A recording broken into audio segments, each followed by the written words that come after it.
All right, ladies and gentlemen, how are you guys today?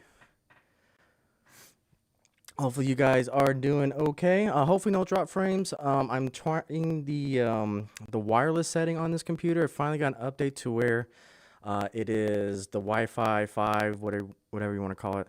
But yeah, hopefully, you guys enjoyed the intro. All right, so we've got the Icy family here. We've got Chuck with the Icy Cookie. We got Jeff. We got Railfan K. We got BC Parts. How are you, good sir? Long time no see. Lynn McCurdy in the High Desert Model Railroad Club. Hopefully you are good, Mr. El Presidente. And let's see, who else do we got? I think we got everyone. We got Spooky Booty Bree. How are you? Trying to stay warm. Yep, I heard you guys getting a lot of storms out there in California. The mic is a little poopy. Okay, let's see. It's popping. Okay. Let me adjust the max volume here.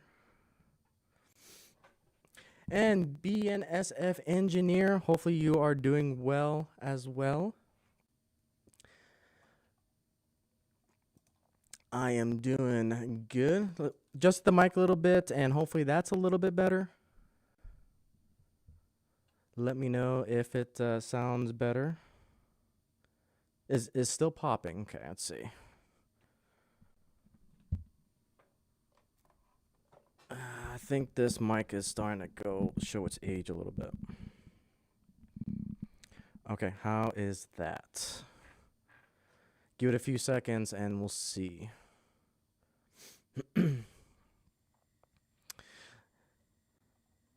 Yeah, if I remember, still popping.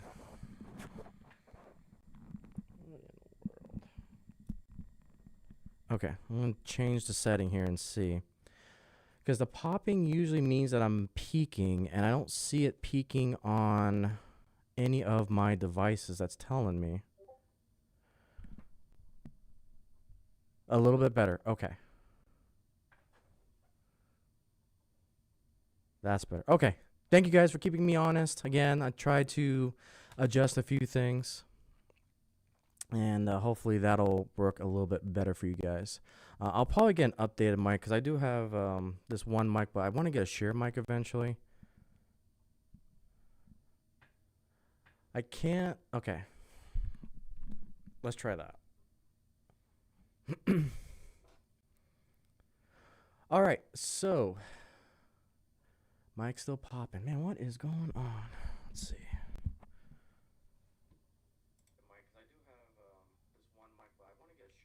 Oh no, that is an XLR. Hang on. Hang on. I'm gonna mute my mic. I will be. Take it 1 second.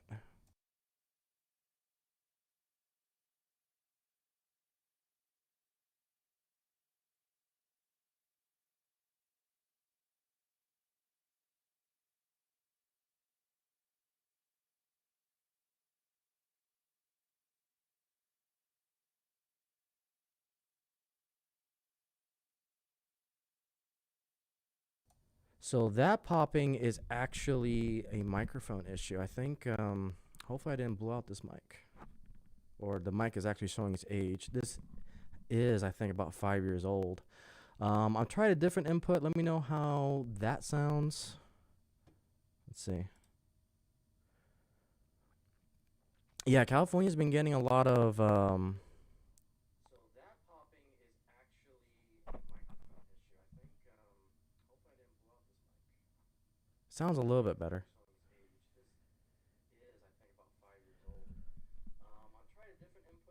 No, that's still not working. Okay.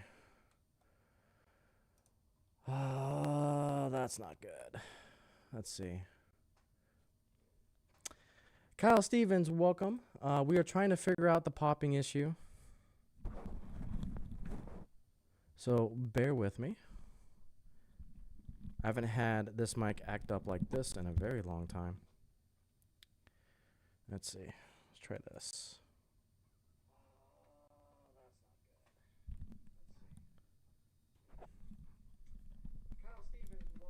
It'll be a little bit of an echo.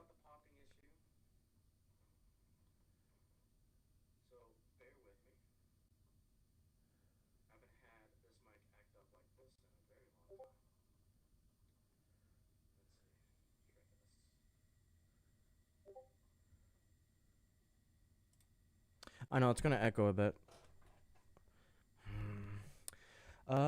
Yeah, let's see. All right, let's try. I'll just one more thing. If it doesn't fix, I may have to cancel the stream. Let's see. This is as quiet as I'm going to get it, because otherwise it won't even pick up. Because again, this is XLR. It is more sensitive to the volume. Let's see. Let's try that.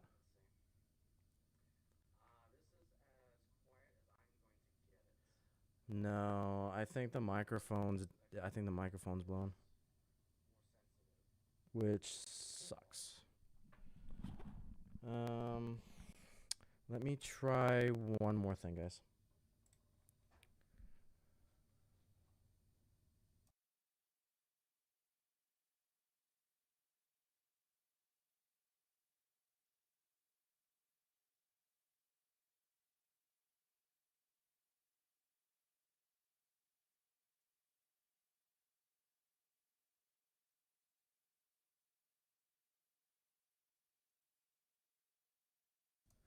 All right, let's try this. No, the popping is enough to get on my nerves too, so let's try this.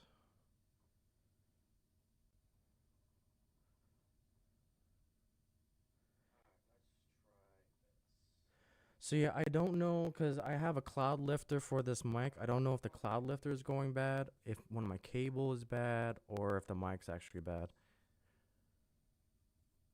With the shear mic, you don't need any of that. So let's see.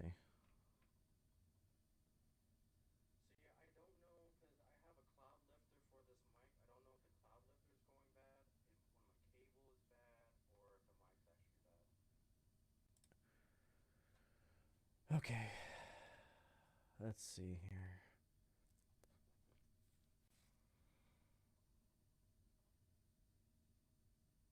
Mm. I have my spare.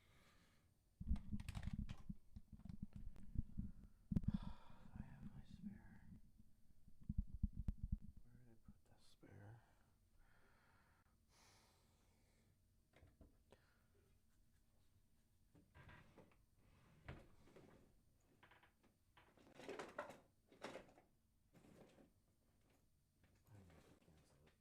God damn it. It's not how I wanted.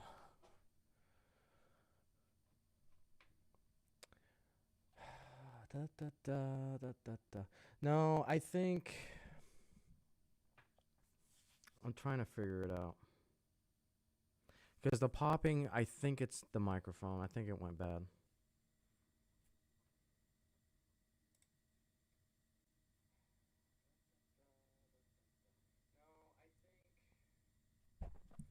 Try one last thing here. Let me see if there's static in this pop filter, maybe. Let's try this. Again, troubleshooting. Sorry, guys. Didn't realize I was going to have this going on today.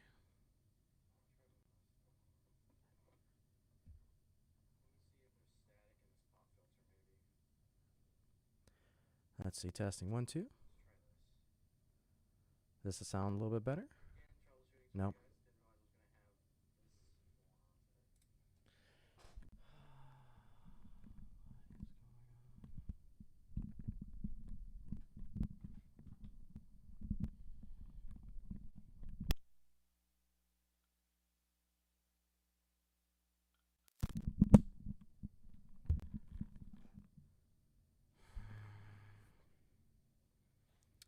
Okay. Well, let's try one more time here.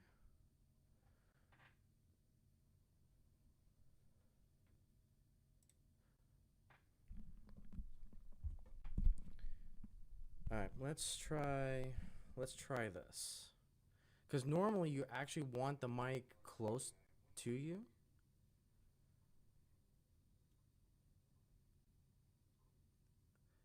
Yeah, but that's not how the XL mics typically go, Bree. That's why it's so weird that it's actually causing. No, distance is not the issue.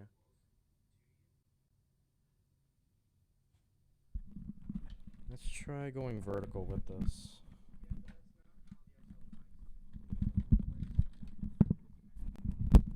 Sorry, no, it's gonna be a little bit static. Let's try this. I think we can probably go with this. I may have to boost. Let's try boosting this.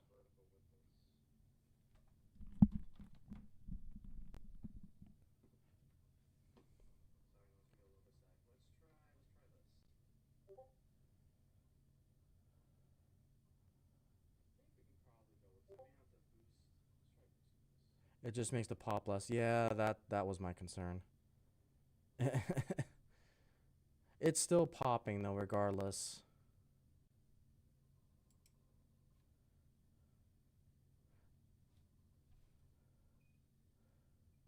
All right, is it somewhat tolerable? No, it's still there. Okay. It's still popping though, regardless.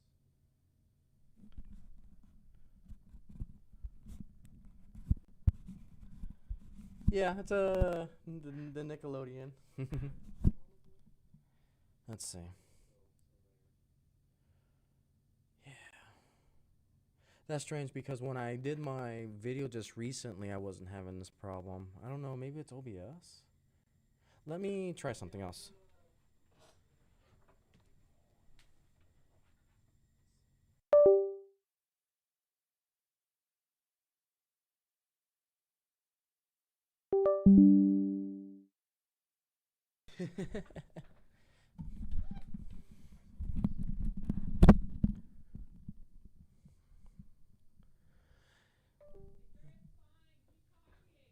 All right, all right.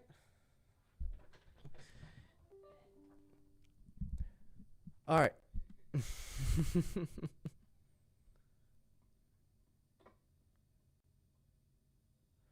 Yeah, one last test here.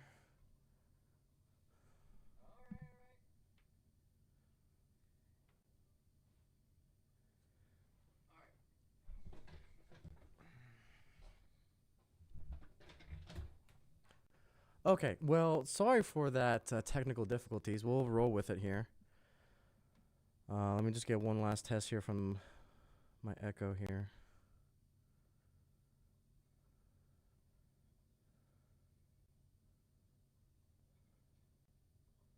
Okay, well, sorry for that technical difficulty. Yeah, all right. We'll just roll with it. We'll upgrade the mic, and then we'll go from there.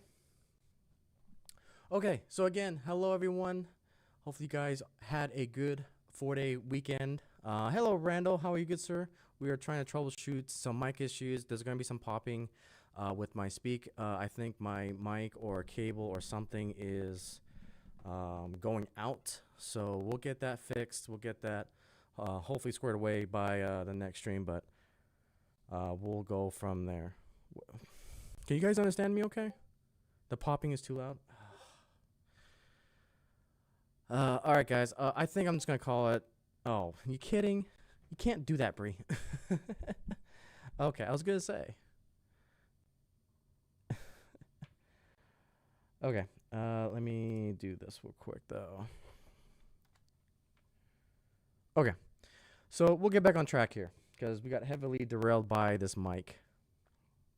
It seems fine. Okay, I just needed to hold up for another stream. All right. Okay, guys, so as you guys saw, we got a brand new intro on the channel. Hopefully you guys enjoyed it. It's kind of an example of what AI can do for you if you actually apply some, logic to it, when you apply some love and some crafting and some artwork into it. But that is basically, the Frostline Pacific lore. I've got 6 episodes out on the particular lore on the channel. And there were 2 Easter eggs in there, one of which was kind of the downtown visualization concept of Icyville, which is basically this entire layout. And then one was one of potential 3 paint schemes for the Frostline and Pacific Railway. So pretty awesome. I'm glad you guys all enjoyed the intro for the stream. That's what we're going to be using going forward. Kind of wanted something updated because the old intro was out of date, and so I wanted to shift us into the Frostline and Pacific Railway theme. You just woke up. Oh my goodness.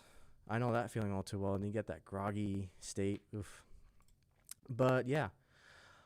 So for today, let's go ahead and go to the icy railway here with showcasing on the rails today. We've got the big boy along with the particular coaches. We're going to be running in the opposite direction.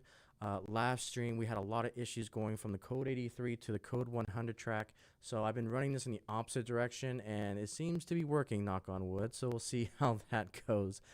So with that, you guys know the drill. We're going to go ahead and put that green line on the track and get this train on the way. And now we're having train issues. Hang on. Why are you stuck? Oh, because it's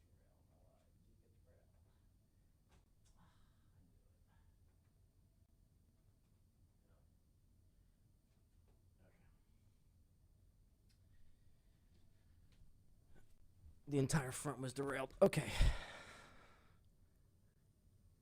There we go. Oh, now the camera's going to start acting up again. Great.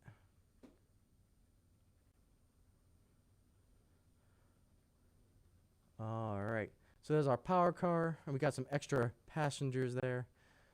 The Kinefix. The rest of our coaches. Yeah, you worked a 12-hour shift last night. Sleep schedules are pretty non-existent in the railroad because you never know when you're going to get called. Yeah. Yeah, I know those 12-hour feelings. What in the world is going on? Hang on. Now I'm having all the issues.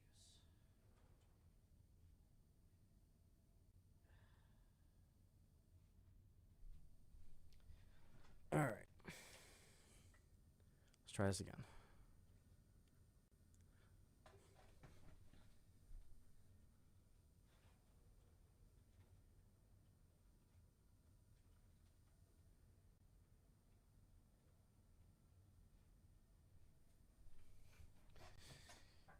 Okay.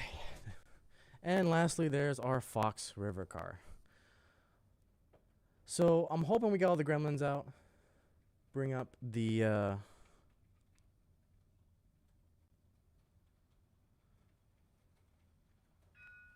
right, there we go. Okay, hoping to pick up that power car and theater car from Spring Creek at the show. Yeah. They're selling like hotcakes.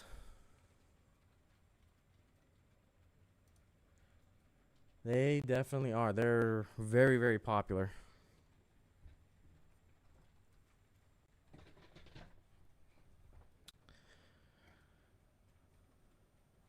See, worked third shift for years, still feeling the effects from it. Yep, I hear ya.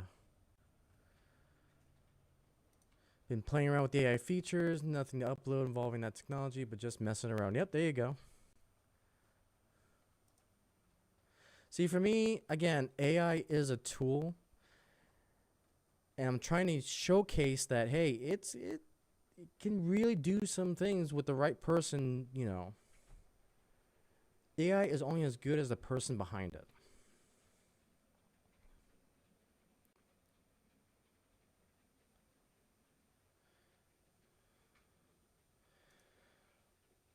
All right, there's our 4018 coming by the front there. All right, I'm going to give it a few laps, see if we got all the gremlins off the layout. And then we'll go from there.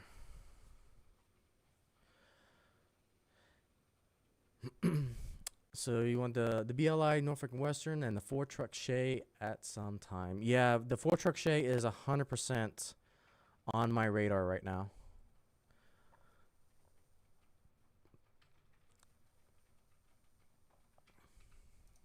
Yeah, definitely. You saw one at Amory. Nice. Very nice. Okay. I think we finally got all the gremlins out.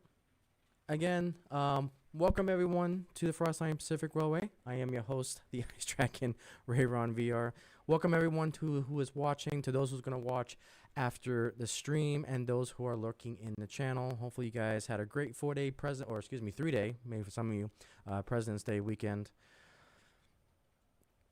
And hopefully everyone had a good Valentine's Day as well, because that happened last week as well, for those of you who celebrate it.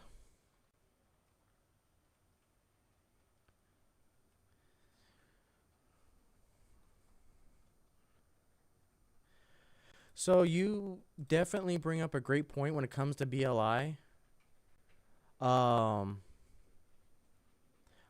I always tell people don't use a smoke unit with BLI period in HO scale, because they're crap. I'm sorry. They're a pain to deal with, especially if they have any sort of malfunction with the box itself. It could potentially melt down the chassis. So I never use smoke units in BLI.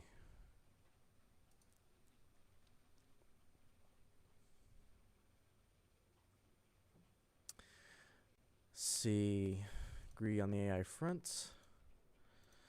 Goofy Loud Mason clips. Punk rock piano singing. Hey, and that's the thing about it, is that if it helps you entertain, if you get the entertainment out of it, have fun with it.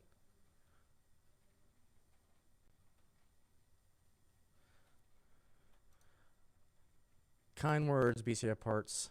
Kind words, good sir. Thank you. You want to get that new storage box from the shop? That's what I... Yes. Yeah, for me, I just want to go and record it, because it's been a while since I have recorded a train show. And so that's kind of what I want to get away with it. But I also want to run my train on Sunday. So, oh yeah, you guys bring up a great point too. So this weekend, the San Antonio Model Railroad Association is doing their yearly train show at Garden Ridge, Texas. And so I will be there. If you haven't gotten a holographic sticker from me, that's where you can get the opportunity to do so.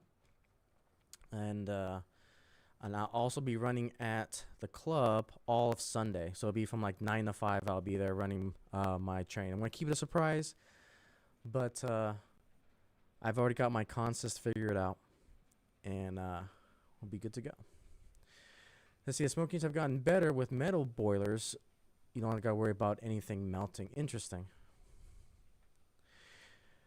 So you were thinking about ordering the Bach Mache, but after seeing it, train one price at $520, no way. So, oh, they actually have the sales price? Ah, that's news. That is news that we shall check out, actually. Because the MSRP was supposed to go for $800, and I was curious what that sales price was going to be. So if that's true, you have actually just broke some breaking news. And looks like Train World is not working for me. Why is that? Let's see. There we go. So let's take a look at that. Not sure if we're going to be able to go. Let's see.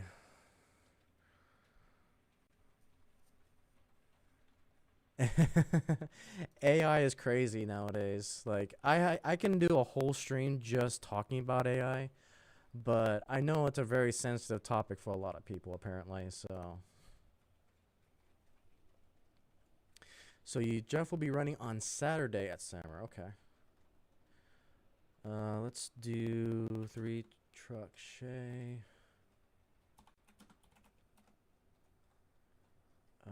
Let's see.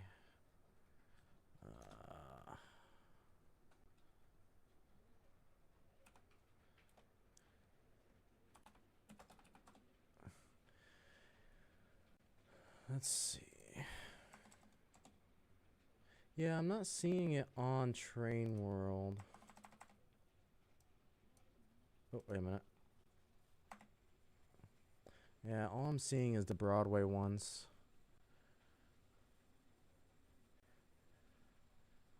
Yeah, I don't see it on Train World. If it is 520, it's still ludicrous because you can still get the Broadway limited ones for literally about $50 more with DCC and sound Paragon 4. Like, Yeah, 520 is absolutely insane, especially for a 3 truck when you can go get a 4 truck, Shay. Absolutely insane. Yeah, the Thomas costs 140 now. Yeah, well, it's just we have something to compare it to when it comes to the 3 truck Brockman Shay with the 4 truck BLI. Don't necessarily have something to reference when it comes to Thomas being 140. It's DCC too, if I remember correctly. But either way, that's insane if it's 520. I'll definitely be doing a video on that. Try one more search here. Yeah, it just comes up with Bachman. I mean, not Bachman. Oh no, never mind. We have breaking news. That we do. Okay. Let's go ahead and start off with some breaking news. Breaking news. All right, take a quick field trip. All right, so yeah. Coming from Kyle Stevens. Congratulations, you just broke the news on the channel. The Bachman 3 truck Shay is going for an estimated sales price. Again, this was an estimated MSRP of $800. And this is going for $520 for the 3 truck Shay. That's absolutely crazy. For $20 more, you can get a 4 truck BLI Shay with DCC and Paragon 4. Estimated 31 December 2026. Yeah, definitely I would go under. Okay, awesome. Yeah, we got it here, Kyle. I will definitely give you all the credit in the world, my friend. So yeah, $520 for the 3 truck Shay. I do not like that.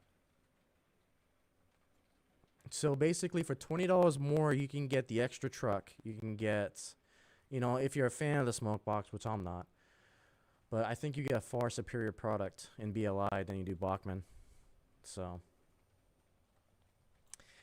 yeah, we'll do a video on that one. Okay, I'm still a novice in 3D printing myself. I'll try to answer. I know enough to be dangerous in 3D printing.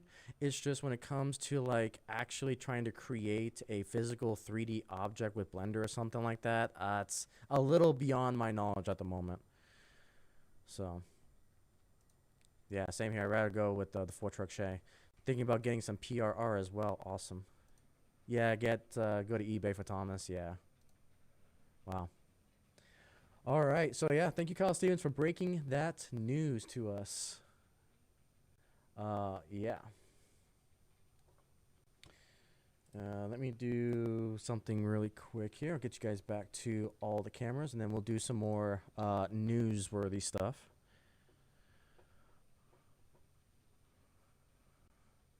Yeah, and see that's actually another great point. If you can find a good deal on a brass Shay, which I've seen them go for about that price.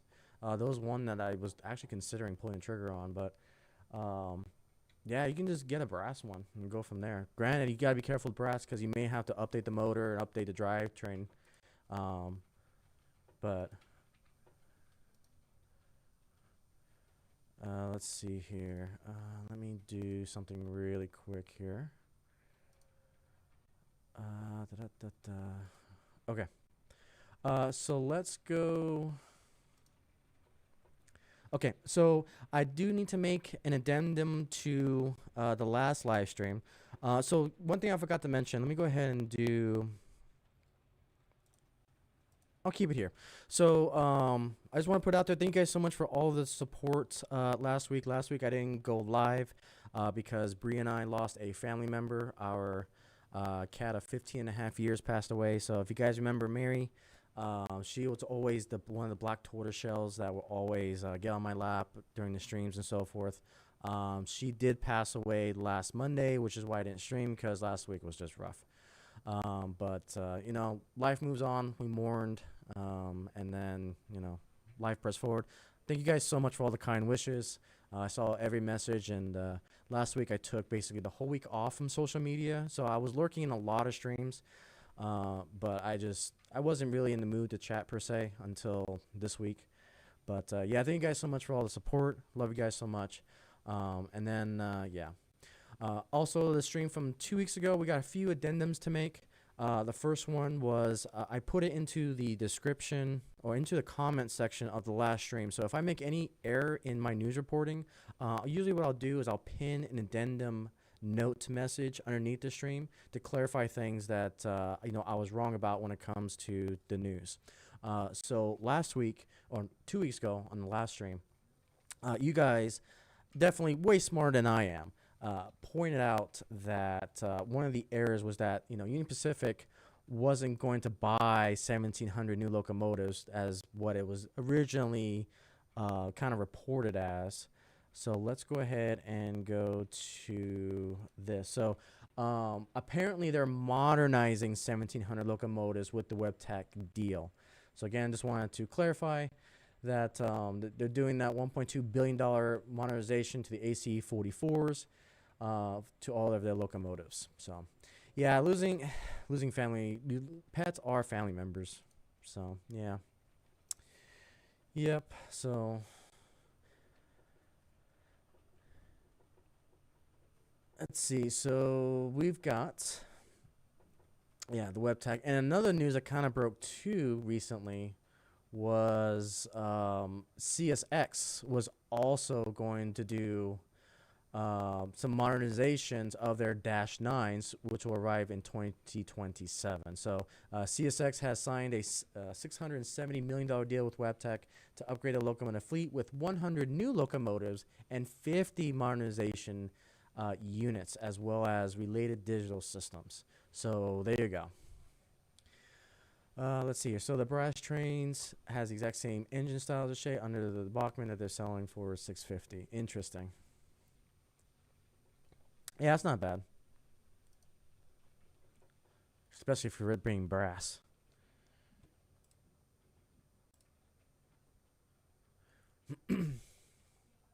Okay, so let's go ahead and take a look at the other news that we got. All right, so that was the WebTech deal. So this one's pretty interesting. So this is from Miniature Switzerland. The European modelers over there in their museums, obviously we got Miniature Wonderland in Germany. I think this one's also in Switzerland.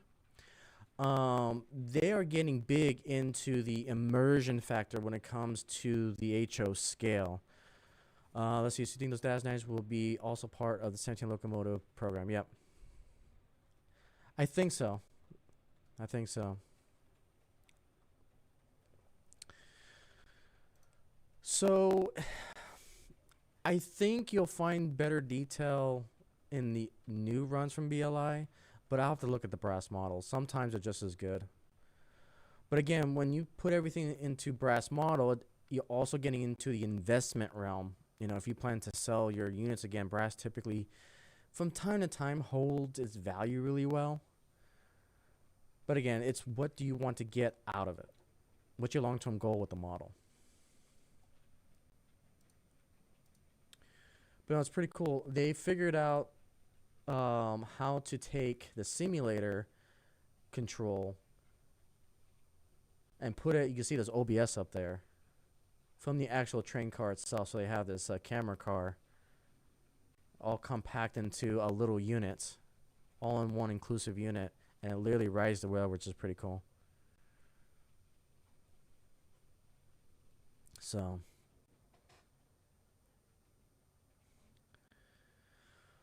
that is pretty darn cool. Let's see, we talked about that. So I want to get you guys' opinion on this because I'm actually kind of torn on this. So we've got the new True Fans, the GP40 Union Pacific locomotives here. So originally, I thought the $400. They do. They have a big version of it. That's true. I forgot about the Colorado Railroad Museum. They do have something like that, don't they? Did you derail?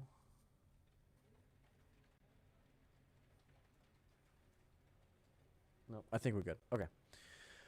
So we've got the GP40 here, and there was actually some interesting discussions about this. So the second section podcast was talking about, the true fan technology. I think it's great. I think it's a detail that changes. I say it's innovative because when it comes to the other GP40s, GP38s, and so forth, it's been released to death.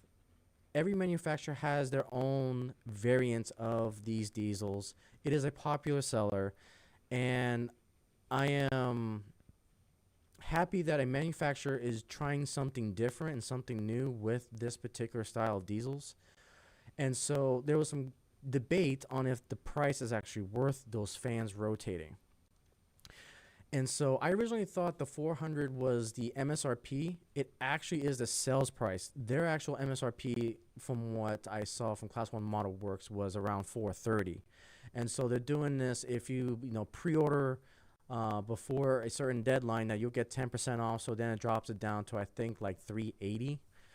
And I still think that's a good price for what you're getting with the details, and that you're getting very prototypical operations of a diesel that's been manufactured to death. And so I still want to pick one of these up. Is it a high priority for me? No, but I still want one because it's an innovative, I think a very innovative detail and tech that could set that standard higher when it comes to models. And again, that's the debate about it, is that because now you have this company doing the true fans, are we starting to see all the other prices go up and try to match, are we going to have this high cost detail war with other manufacturers? And so it was quite an interesting discussion when it comes to these true fan technologies. So Iron Planet Hobbies just became a dealer for Class 1 Model Works. Oh, that's interesting. Okay, I'll have to take a look at what price they're offering. Hello, Go Army, asleep in the mud. How are you, good sir? Hopefully you are doing well. Again, apologize for all the mic popping that may be going on. Been trying to work it out. Unfortunately, we'll have to get a new mic. But anyways, welcome. So yeah, a lot of interesting discussion around the true fan technology from the Class 1 Model Works. Let's see, so you saw they have some BLI units, but really don't need another GP40 on top of the 8 GP40 -2. And that's the point, is that this model has been produced so many times, so many different runs, in so many different manufacturers. For me personally, I actually thought about, and I still may do this, I may get this in Milwaukee Road, because I do have a Milwaukee Road passenger train. And so I think I'll grab that one. Definitely cool. For me personally, it's not something that's a must on yeah. I just think it's different. Not a fan, GB40, going to pass. Yep, fair enough. So yeah, quite interesting. Quite interesting. Okay, so we're finally starting to see the announcements roll out for the new Rapido Train of Tomorrow set. So we can see kind of the price when it comes to the sales price of these particular sets. Again, kind of on the expensive side up front, but for what you're getting 4 highly detailed coaches that that they would run for about $100 a piece. Again, the 3.5 or 3.25 dome car kind of gives us a staple in what Rapido is doing with their passenger cars, and then you're getting the locomotive on top of that. And so these sets definitely look gorgeous. I'm probably going to end up getting both of these because the paint scheme for the blue is absolutely gorgeous. It fits perfectly with the Missouri Pacific train that I want to eventually build. This is kind of the first I've seen too of these domed and rounded cars as well. Typically, you don't get that style unless you're trying to go after the BLI California Zephyr. And so these ones are definitely on my radar. And then obviously Even though I think it's I think they made Union Pacific. These ones I'm definitely going to grab because, again, these cars will look absolutely gorgeous with this train that I'm running right now, along with the power car, the KenFX, and so forth. So I heard different things. So I heard that the open door is going to be random, that you won't be able to have an option whether it'll be open or closed. So that's news to me as well. So I don't know. I don't know what's going on with the door being opened.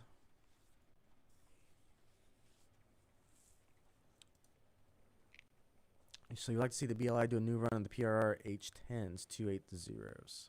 Yeah. I don't know when they're going to do that.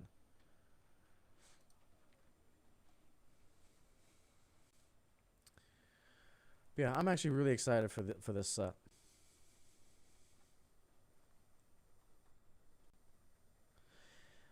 I can answer. Yeah, that's their first run. I mean, it makes sense because, again, GP4 is popular too. That's why everyone and their mother makes it.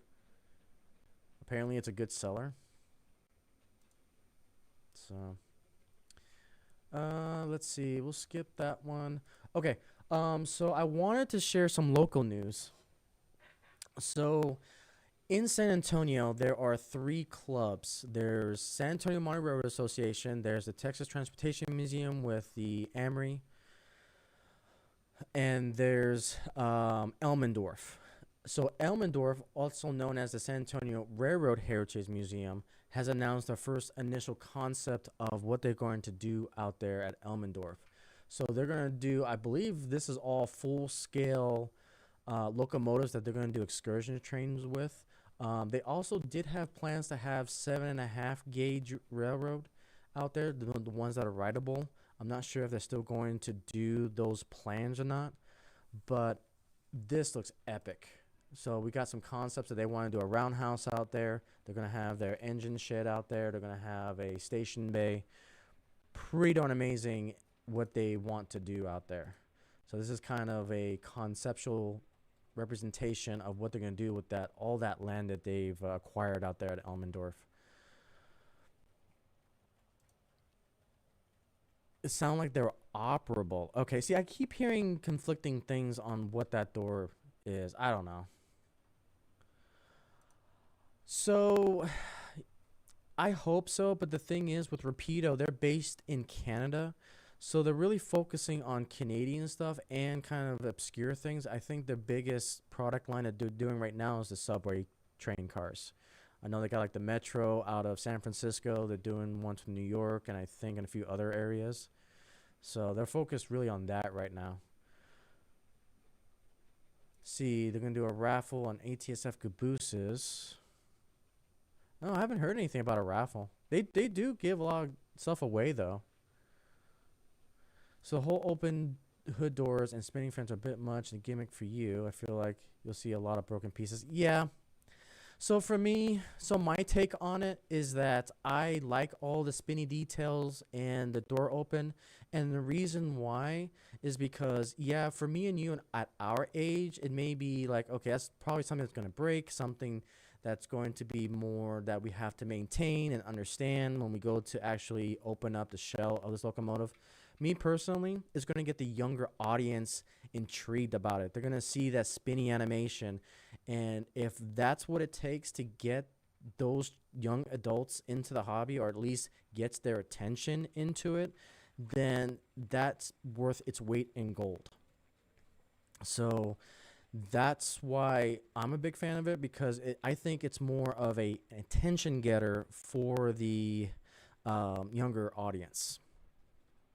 And those who are not really, into the hobby per se, they'll see all those spinny details and they're going to go, ooh, look at that. And again, that's the attention getter. That's the grab maybe that we need to get a lot of new members into the hobby. I know I'm probably over exaggerating a little bit, but I think it's a very unique attention getter. So let's see. I did not. Well, I need to read it. Let's see. That's something you need. Yep. No, and I agree. It's not for everyone. It's not for everyone. But it's like the best way I can describe those true fans is think of it as, you know, you have people coming over to your house and you have those random books on a coffee table that, you know, it's an attention getter, it's a topic starter. So that's how I look at it. Anything to get newer members into the hobby, go for it. So,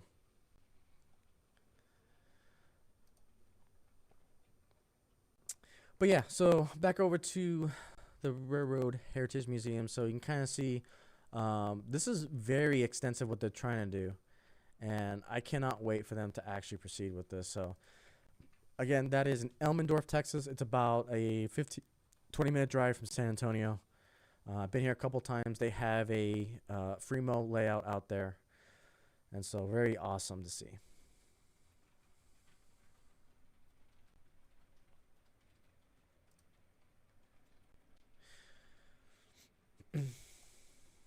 Let's see. Okay, so again, we talk about gimmicks a little bit, but again, it's about that attention getter, right? So Sunset Model 3 rails, and again, using Blue Nami, again, I'm biased towards Blue Nami, they started putting a lot of extra details in their O gauge, and I would love to see this come to HO. I know it's going to be a little bit smaller, but they actually have uh, text information on their boards here. So you can see that, and you can customize this. So again, we talk about this next level detail. Here we are. Here we are. But again, this is their O gauge Amtrak Siemens Charger engine. But I think that was pretty cool to highlight. Yeah, that would be good if they get the 794. Yeah, absolutely agree. Absolutely agree. So I thought that was pretty cool. Yeah, and I think the technology is there to put an HO scale, but no one's really done it yet. And that's why I got to give props to Sunset Model 3 Rail. Again, they are brass company, but they've got a young team over there that they're really looking at what they can do to get to the next level. So again, an up and coming manufacturer to keep an eye on is Sunset Models for sure. Absolutely. I thought this was pretty cool. This is mostly for N scale. So if you got that Kato track, they've been developing these boards that you can put underneath the switch track, and then you've got a signal that will give you the correct signaling orientation. I wish they would do this in HO scale because this would be fantastic. But for now, the boards are only on the Kato. So again, for your N scalers out there, recommend looking into Proto Design Labs.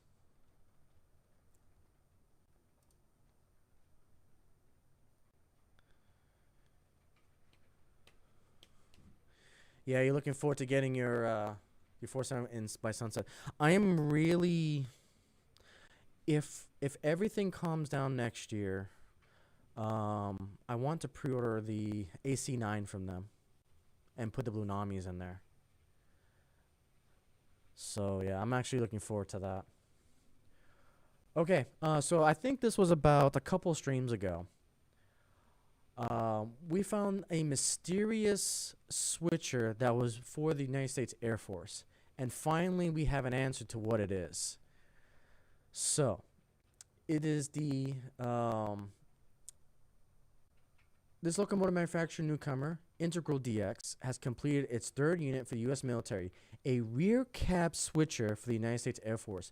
It is called the SWR-18, a 130-ton, 4-axle, 1,800 horsepower switcher has been delivered to the Air Force at Joint Base Charleston, South Carolina. Joining center cab switches delivered to the Navy in March 2025 and to the Army in November 2025.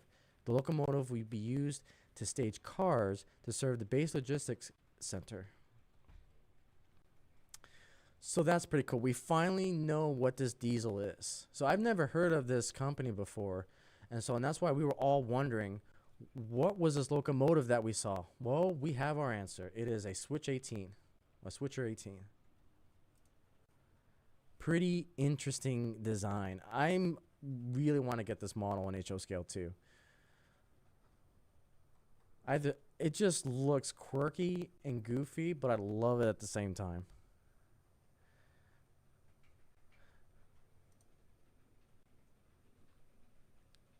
So it is in South Carolina, Charleston, South Carolina. Joint Base Charleston is where these 3 units live, apparently.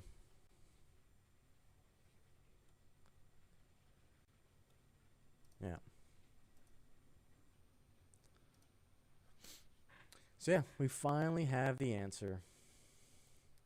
Let's see if there's any other info here. So Integral DX is a subsidiary of, I'm not even going to try to pronounce that, based in Montevideo, Minnesota. The company's employed more than 350 workers and 7 locations in Minnesota, Wisconsin, South Dakota. Business include mobile equipment, engineering, manufacturing services, so on and so forth. So yeah, I saw this little nugget of information. It's like, oh, awesome. We have our answer.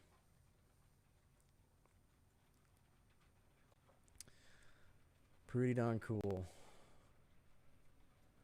Let's see what else we got here. Yep. So we're almost done with the news here. So I thought this was pretty cool. This was from the Proto Freelance Model Railroading, Cardigan Junction. So you can see all the Facebook information there if you want to follow along as well. But we got this pretty cool post here of real life loads being loaded. I thought this was a brilliant little idea here. So basically, what they did is this is basically your typical like backup camera that you can get over the like at Best Buy and so forth, and they put the camera on top with the associated distances, so that way you can actually see the load into the ore car there. Just brilliant. It amazes me what we're doing in this hobby.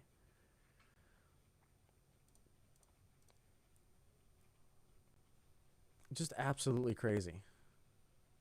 So again, you can take a look at those Facebook groups to get to the latest and greatest, but freaking cool.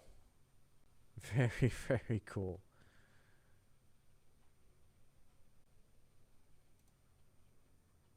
Yep, I try. I try to give you guys the information as I can get it. But yeah, I'm glad we found that switcher. So another thing, Brightline. So if you guys don't know what Brightline is, it is basically a high-speed commuter train over in Florida that serves the Orlando and Miami areas. They have announced their 250th special 10 coach celebration. So they're basically decorating it out for Everything America for the 250, which is pretty cool. So you can see Promontory Point there, the Golden Spike, Statue of Liberty, the Wright Flyer. So this is basically their version of the Freedom Train, essentially, but pretty darn cool. So if you're in the Florida area, keep an eye out for the 250th anniversary. Brightline. And then they're also trying to do, they're starting it right now. They're going to do a bullet train from Las Vegas to LA. So again, another company to, I don't know why I'm not following them, but to give them a follow as well, because I'm really interested in that LA to Las Vegas route.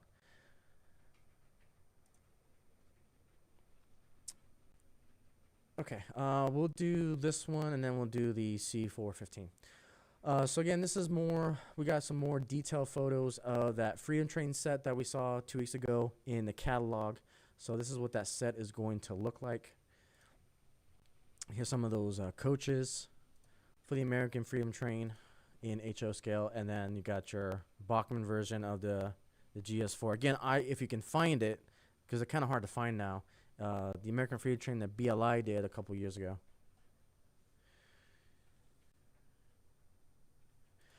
You know, BCI Ports, I thought we would this year, but to be honest, I think we've seen all of the announcements. We're almost 6 months out from the celebration, and really we've seen a couple of heritage railways uh, decorate their diesels. I know one of them from, I think it's the Nevada Railway, has their engine that they've decorated. Um, we've got the T1, not T1, yeah, T-1, the original steam engine that pulled the 1976 along with the GS4.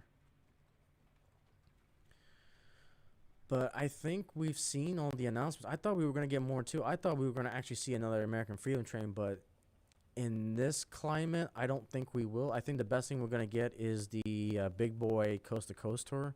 I think that's the biggest announcement we'll see for the 250.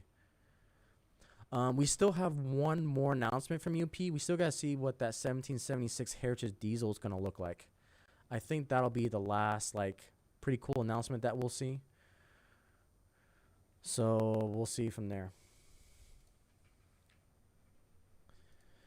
Really, yeah, like I said, I think only Union Pacific and Norfolk Southern are both kind of sharing the big boy tour, so I think that's what we're going to see.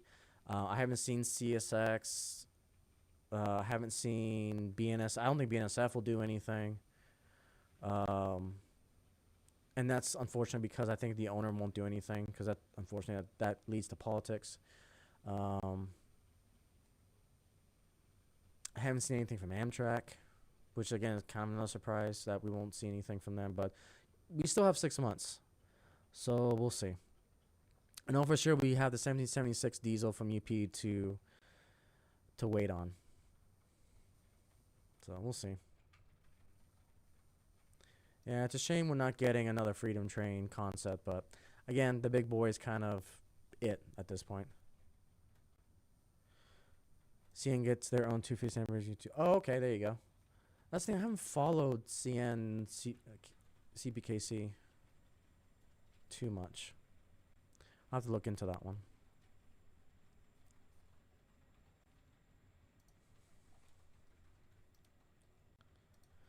Getting some more pictures here. Liberty Bell. So we've got a map of the United States here. We've got the moon buggy. We've got, looks like the first motorcycle. I can't tell what these two are. Looks like some steam related equipment. So you haven't heard anything from CN. Okay.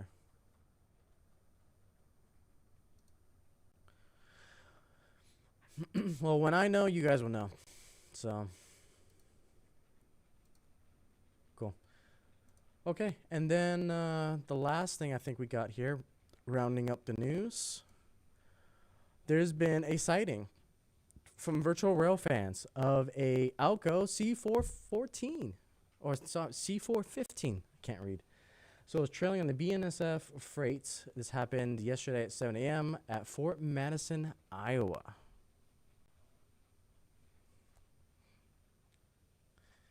Someone actually got a picture of the unit. Nice. The classrooms will put anything out. My personal opinion, technically EP and CBKC don't really have to anyway, since they have patriotic painted units already. Yeah, and that's fair.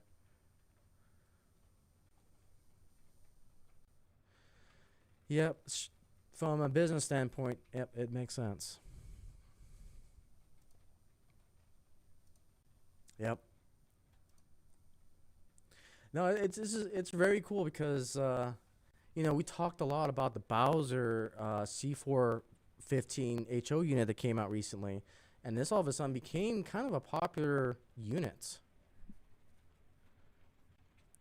And there's a YouTube channel that I can't remember the name, but if you guys search for it, there's a channel that actually has video of like one of the 3 or 4 that are still remaining in service.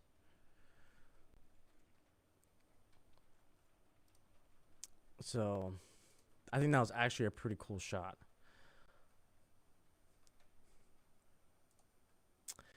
So that's all I have as far as the news. If you guys have some news to share, feel free to share it. Okay, looks like we've got one here from RailFan K. Okay, so it looks like we may have some breaking news here. Okay, so the Canadian, yeah, right. So it looks like we've got a picture of the 1776 CN 250. So it looks like they are going to do something.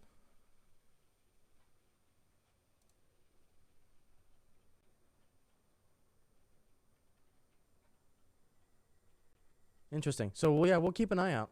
So it looks like they are going to do a heritage unit. That's pretty cool.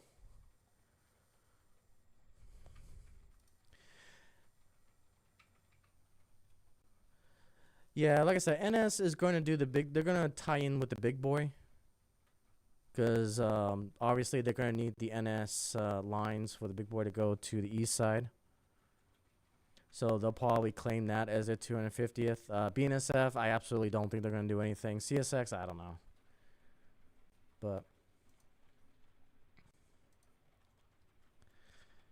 so CBKC is ordering the SD70 ACT4 units. Awesome.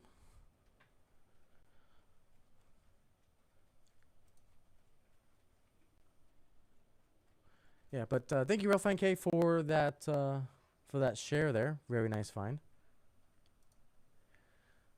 Very nice find. So, we've got two new items that the Frost Line and Pacific Railway has just acquired.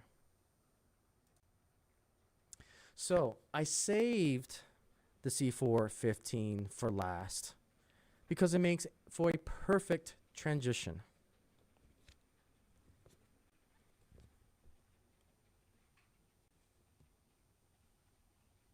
For this guy.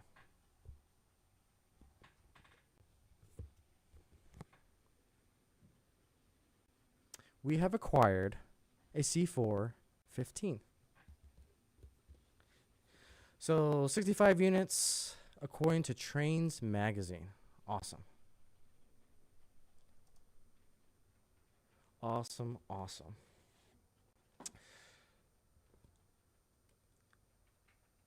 This is a beauty.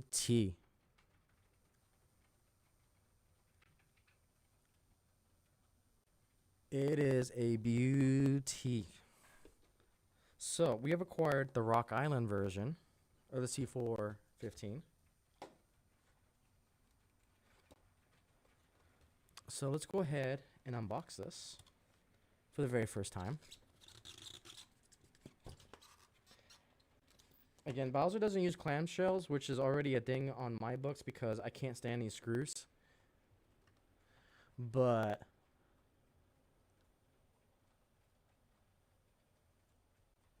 this is amazing. Very gorgeous detail. They've already clipped the little air hoses from the couplers. Looks like it's Katy couplers right out of the box, which is awesome. So the reason why I got this, I wanted a shunter, a dedicated shunter. I don't have that many Rock Island diesels in my collection because well, that's changed now because now the FPR is going to have basically every railroad imaginable. So it really doesn't matter from that perspective. But in our timeline, I don't even want to say that because the Union Pacific acquires some of Rock Island's assets. Didn't necessarily acquire Rock Island as a company, but it did acquire some of its rail lines. And so I just wanted one. And I also have coaches that's in this paint scheme in the Rock Island. So this is going to pull my Rock Island coaches as well. So we will get this out of the box for a first look. Again, I wish it was clamshell. Don't like this screw design whatsoever.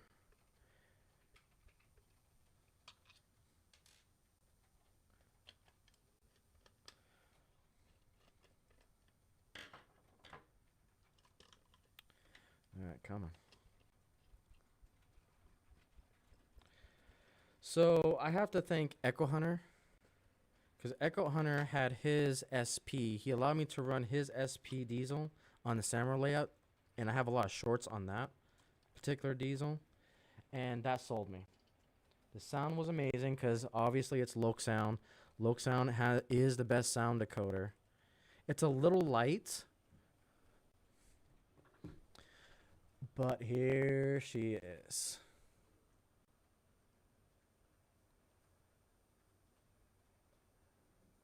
Very gorgeous model.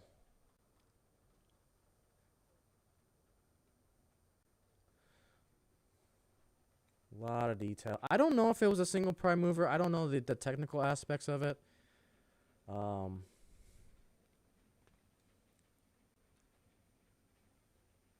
Yeah, this is a very gorgeous locomotive. I have to, again, first time out of the box for you guys.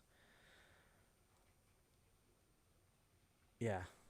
So they have this in multiple road schemes. We'll take a look at it here in a second. But Bowser, see, Rail Fan K, you literally just predicted the next stream. Absolutely, I'm going to run it next. This will be the star of the show for next stream. We'll have it run the passenger coaches.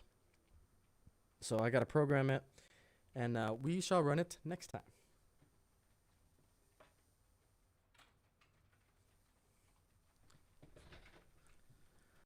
So yeah, we will definitely run that diesel next time. Okay, and finally, the other thing that I have acquired. See, I'm already losing those screws. Dear Bowser, please use clamshells. It's so much better.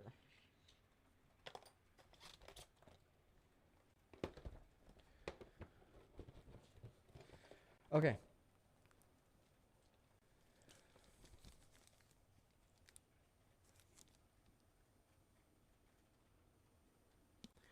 I loved the BLI coaches so much. I found this at a very good price, and I couldn't say no to it. It was the last one on the website that I found this from, and I pulled the trigger. So this is going to be, it'll probably be a while before I actually run this, because I want to run it with another steam locomotive that hasn't come out yet. So let's grab this one. So I have the coaches. I have the Riverossi coaches of this. It only made sense to grab this as well.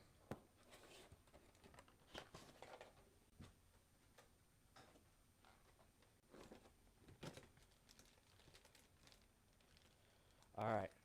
First time out of the packaging. That new car smell.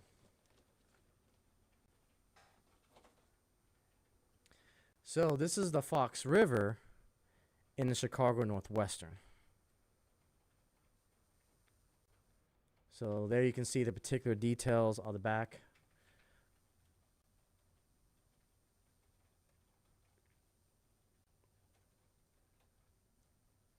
So again, very beautiful, well done coach.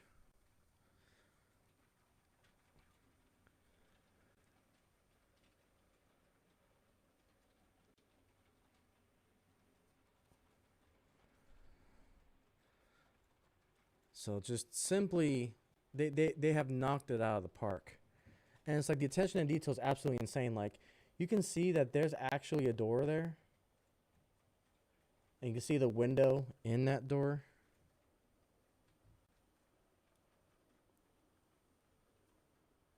It's just absolutely stunning.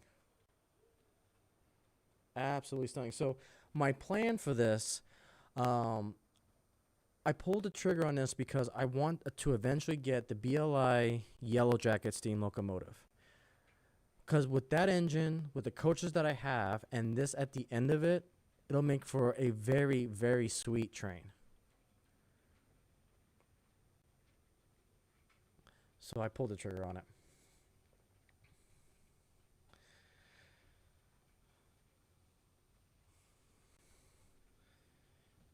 They didn't do a chassis system car? Interesting.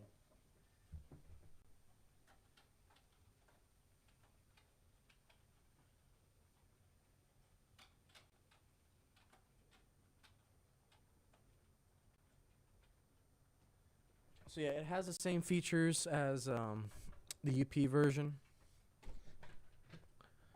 But yeah, absolutely gorgeous car. My only complaint though is, again, I also value packaging, and they didn't do clam. Again, clamshell should be the standard, I think, anyways, for any of these type of high value cars. But I don't know. I think I'm just being a little nitpicky.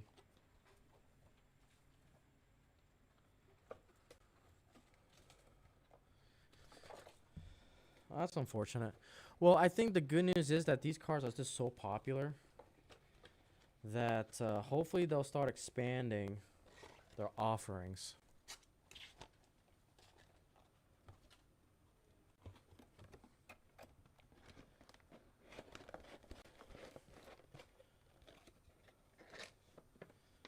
Okay. All right, and there's our two new acquisitions.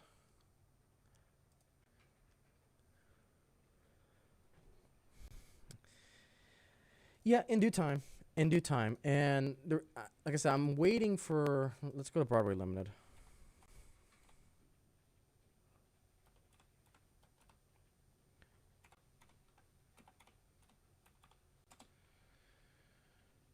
All right, let's take a look here.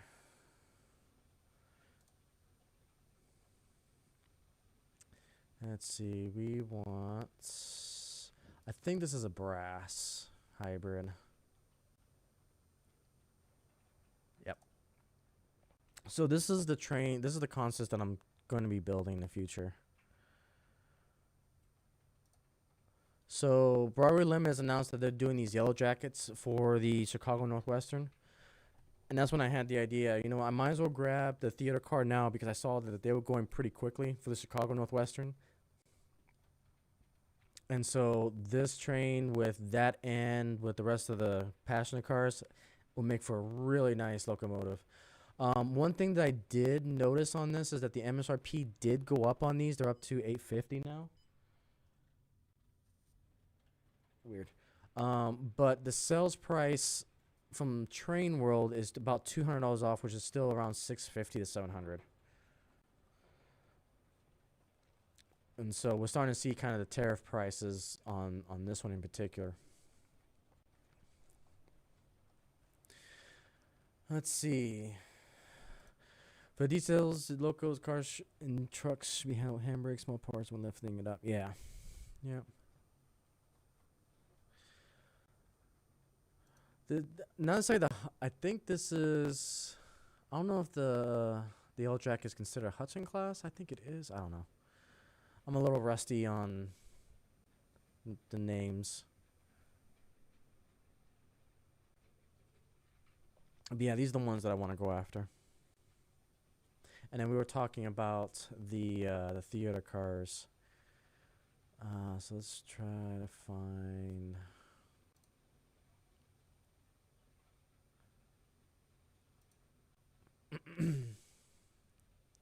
Yeah, so these had the Conrail, the CSX, the Santa Fe, BNSF. Yeah, that's it.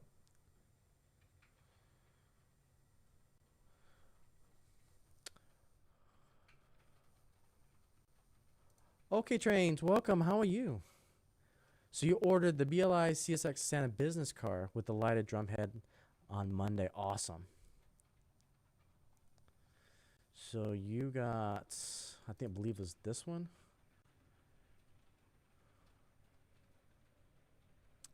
Massachusetts, Alabama.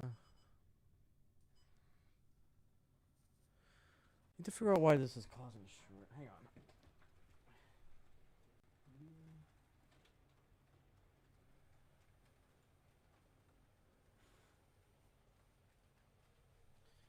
Pick up the speed a little bit on this guy.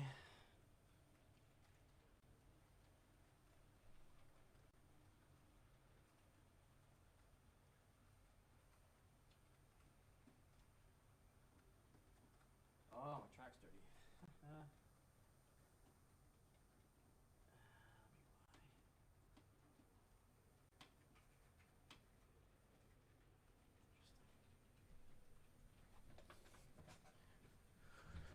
Okay, so you're thinking about ordering the BLI chassis inspection card, not the prototype specs, but a great stand-in. Yeah.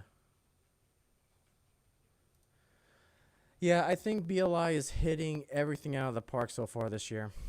Absolutely. NECM Track, how are you, good sir? Welcome as well. Welcome, welcome. Again, guys, I do apologize for the popping in the microphone. It is a known issue. We'll try to work on it for next stream, if possible. Is a train wheel exclusive? Are you looking forward to for the season? Oh, train wheel exclusive. That's right. Okay. Let's go to Train World.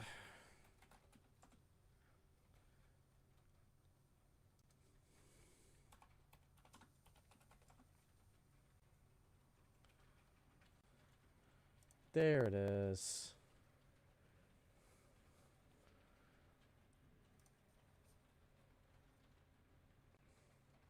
Yeah, very beautiful car. Santa business car, Train World exclusive. See, that's pretty cool.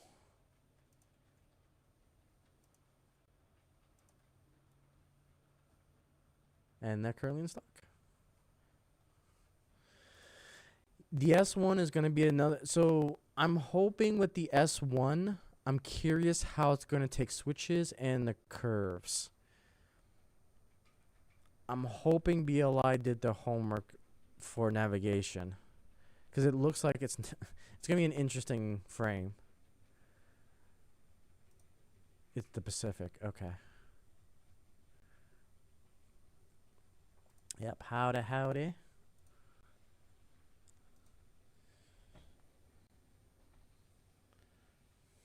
Yeah, that's a really nice car.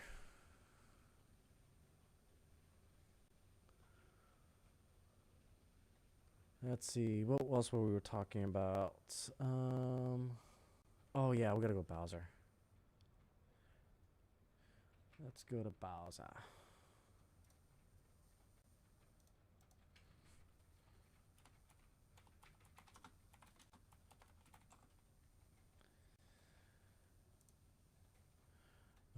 Let's see.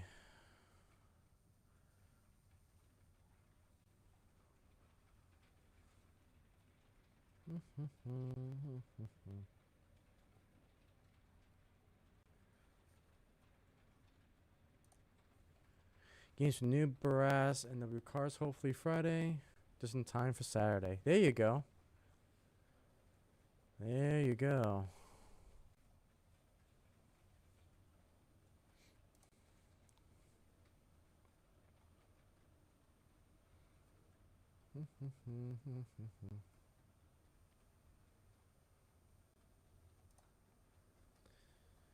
Yeah, so we're talking about the different variances of the C415. BLI fan, the ST44 should be here next week. You have 5 on order. Nice. Very nice.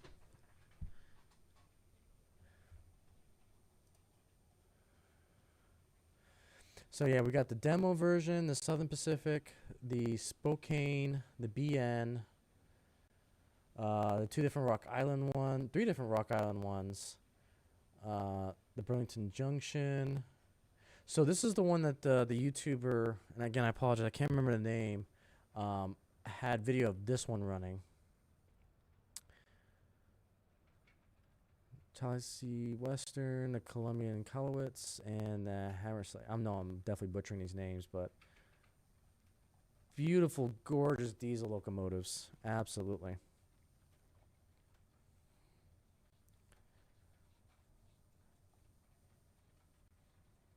Yeah, and they have the Loke Sound decoders in them.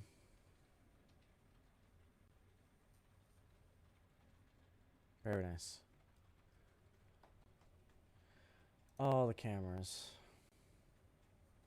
So you've been making up keep alives to put all in your Amfleet cars for the price of Walther's Proto Lighter Amfleets. It should come with it.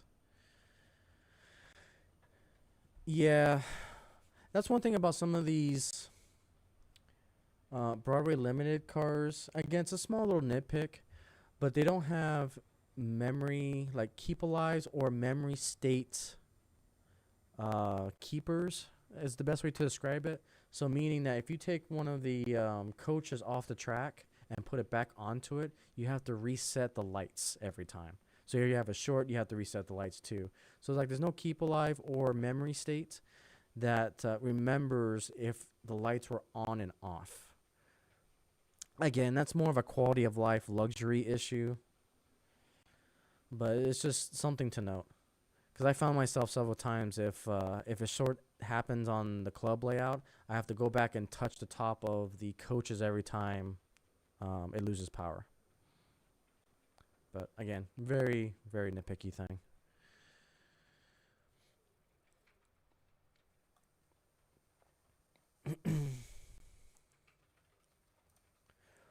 All right, let's do some rail fanning here. Oops. Hang on. Go back here. Let's see.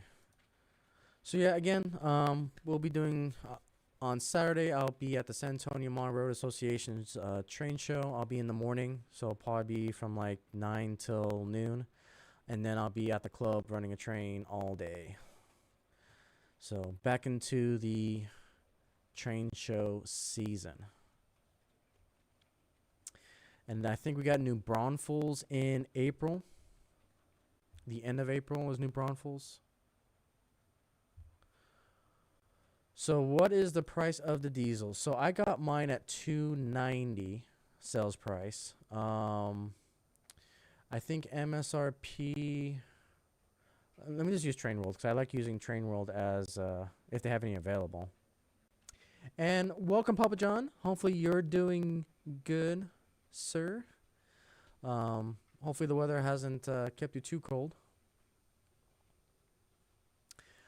Did I see the teaser video of Rapido's box cars with the Freds? I have not. I typically don't follow.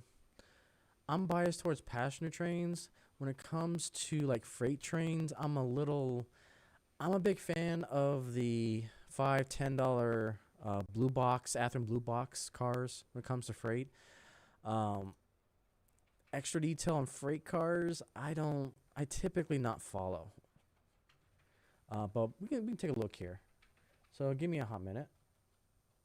Let's first take a look at the Train World real quick. Let's see if they have any C4 15s.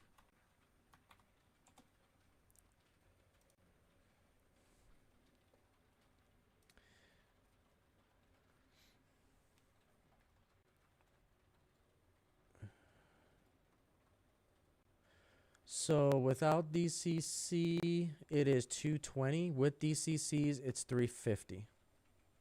But it's looks like it's all out of stock. Oh, there's a few still left. Let's see. I'll show you guys here. So yeah, here's the current offerings. Out of stock of all. Looks like the Southern Pacific obviously was the most popular one of this run.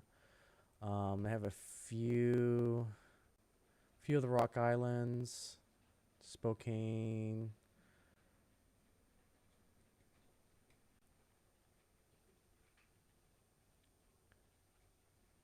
Yeah. So, I think I got mine. I got mine from Iron Planet Hobbies. Heat's discount 10%. Can't go wrong either.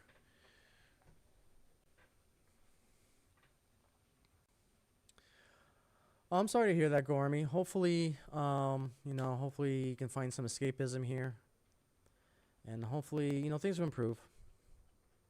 Keep your head held high, my friend. Nice by you, TCC.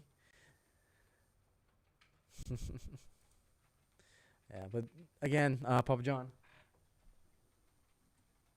one of our newest acquisitions is in fact a Rock Island C4 15.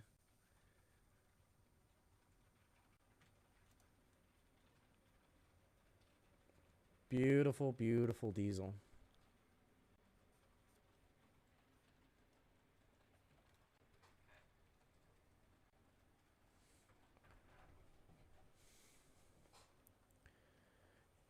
No worries, good sir.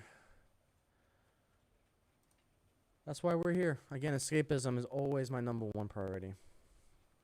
Sit back, relax, talk about the world's greatest sandbox hobby. Okay, so we're looking at the Rapido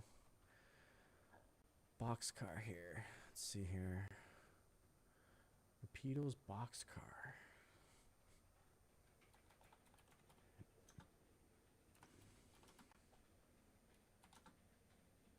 This is this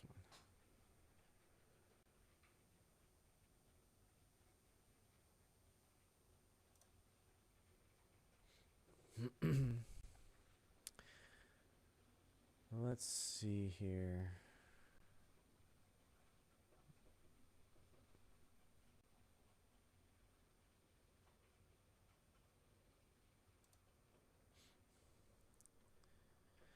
Let's see. So we'll just go through the announcement from Rapido. I don't think we've gone through this newsletter yet. Okay, so obviously Rapido's doing their Universal Series with the U30, 33, 36, and 34 diesel locomotives. And then you got the Santa Fe specific U30s. So it's saying coming soon. Okay, you saw it on YouTube. Okay, yeah, we'll go take a look at it. So it'll be on the Rapido page. All their weathered units. U33C and 36C.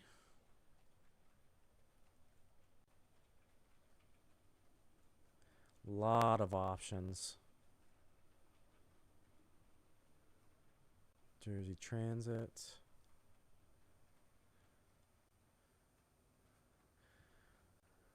Okay, let's take a look at their YouTube page.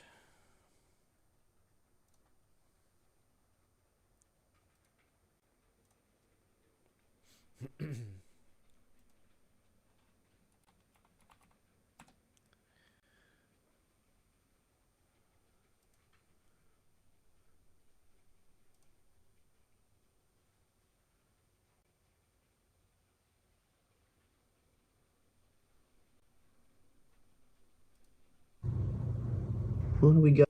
Just a reminder that our So I'm assuming, I don't know what exactly what let's see here. Field trip.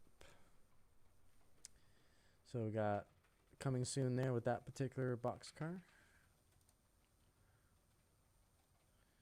Let's see. Halliburton pneumatic rail cars. I remember seeing that. The Slugs. There's their subway car. B100 boxcars. Very interesting stuff. So you kind of decided if it's not steam, diesel, I don't really care about the freight trains. Yeah, that's fair. Yeah, if I do freight trains, they're gonna be themed. So like I have a lot of Mopac boxcars. So I'll do like a special boxcar train with those. If I typically do boxcars, it's gonna be in operations on this layout as well. So I tend to do, I do have a short series of operations on the IC railway that you see here.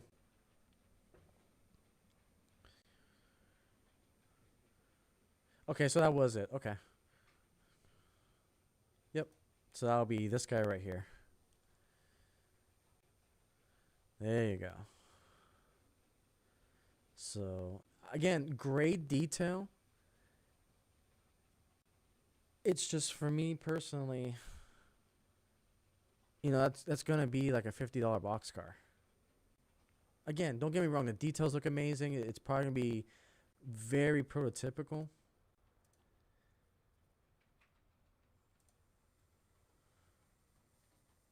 But it's usually not my style of modeling. Yeah, Rapido has a lot of cool stuff though. BC, yeah, there you go, Will K. There's a BC Rail boxcar for you.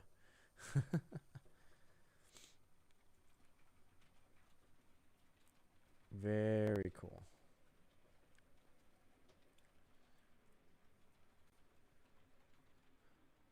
Yeah.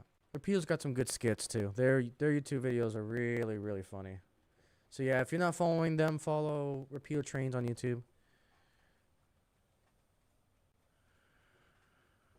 Oh yeah, yeah. Yeah, that silly 30-second delay.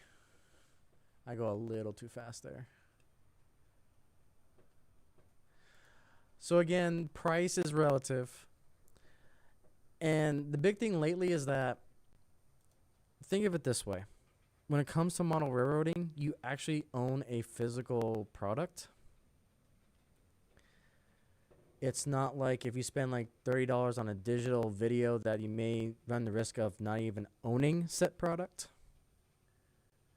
Lately, in a lot of other hobbies, and just for collectors in general, it's become more difficult to actually own something.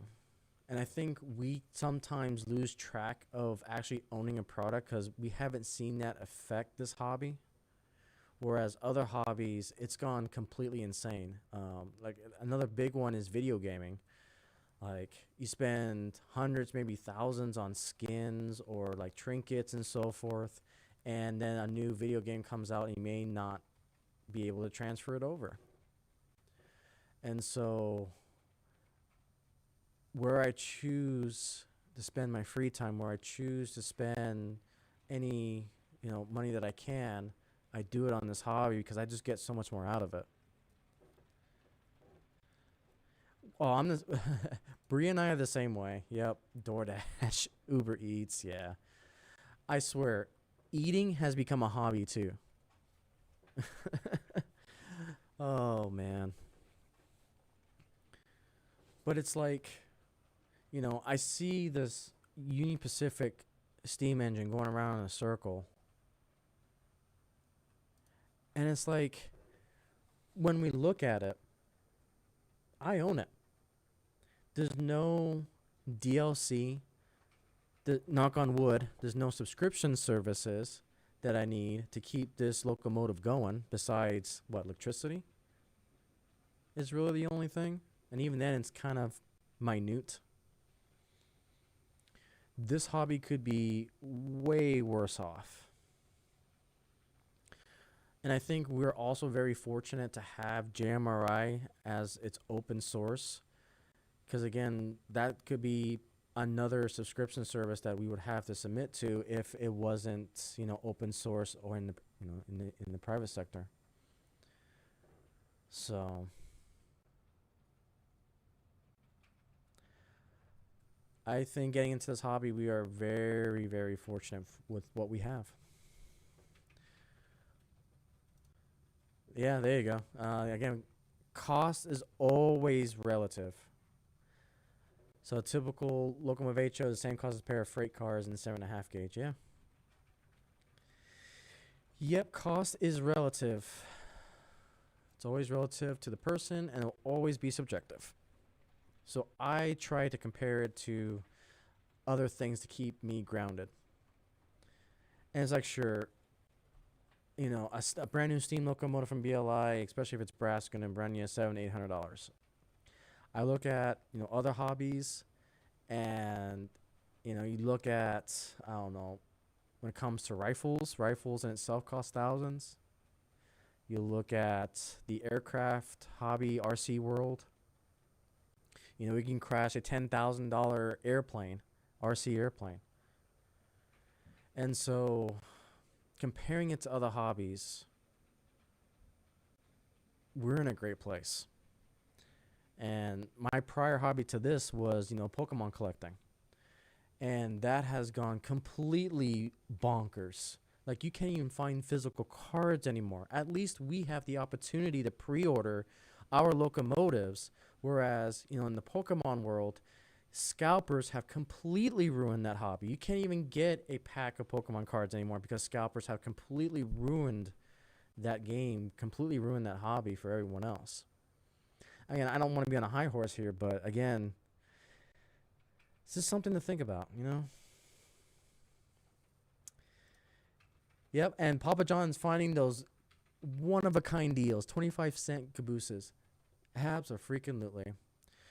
So you're new to this hobby? Just been in it for 6 months. I enjoyed it. Spent the last 3 hours painting a 3DF EC LGN tender kit. Oh wow, nice.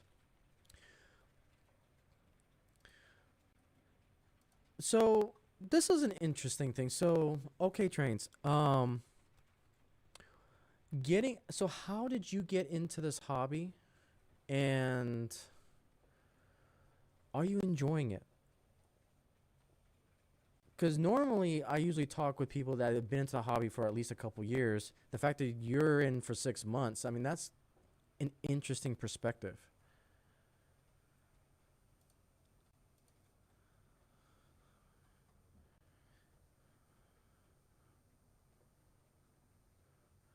So train controller is no more. Interesting. So I've heard of it. I haven't dabbled into it.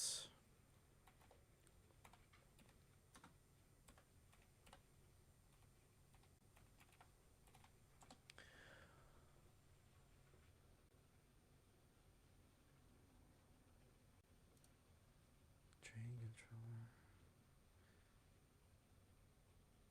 Yeah. Yeah. And again, take what I'm saying with a grain of salt. I always enjoy the art of conversation. I think sometimes that is lost with us. Um, and so I always like discussing these things to a degree. Yep. Physical model, then a digital thing. That's where I'm at. So I think it's a program similar to any rail or JMRI. Well, no, it should be. Let me rephrase. I think it's a paid product that's similar to Panel Pro, is what I'm seeing here. It doesn't look like it was popular in the US, but I think it's popular in the UK.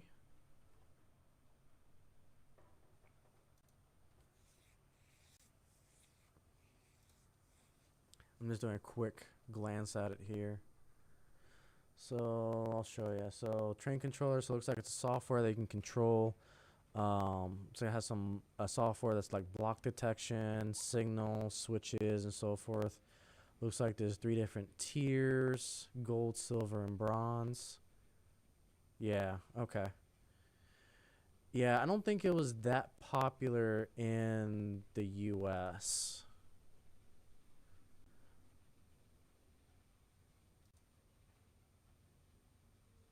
Yeah. And it looks like it has subscription service. Hmm.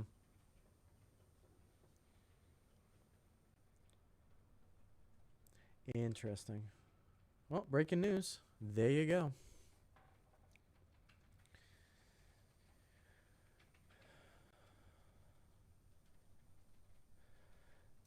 Yep. Physical media. Yep. Yep. Yep.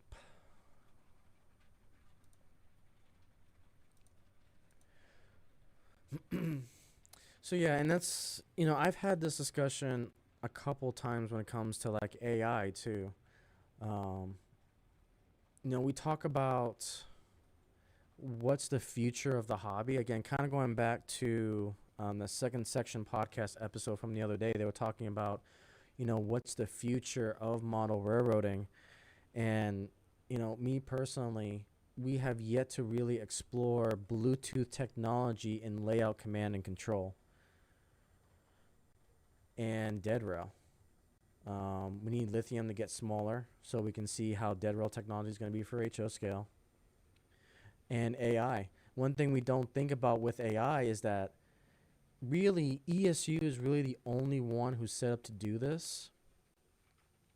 But we have yet to see a prompt-driven programming with model railroading.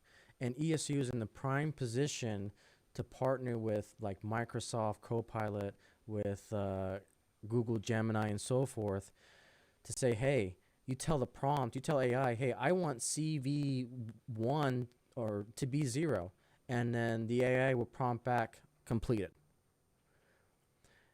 And so I think we have, especially on the programming side of model railroading, AI I think can be extremely useful. And so I'm curious to see when ESU is going to make that jump to where they have their own software, they have their own command station with ECOS. And I think they're the company that's primed and set up to do that. Will they make that jump? I'm not sure. But I foresee in the future that AI will be a huge game changer in the programming world of model railroading. It's only a matter of time. And especially when it comes to automation, good God. Like, another thing about AI is automated engineers. Like, imagine a world where we have an AI controller driving one of these trains and can detect when another train is coming. They can stop, wait for the train to go, and switch the tracks and so forth. Like I said, I know it's conceptual. It may seem silly, but it only takes one company to do it. And that'll be the new standard. And so I have some wild, just theoretical ideas of where AI could go. So we'll see. I think we've only scratched the surface of what the hobby can do.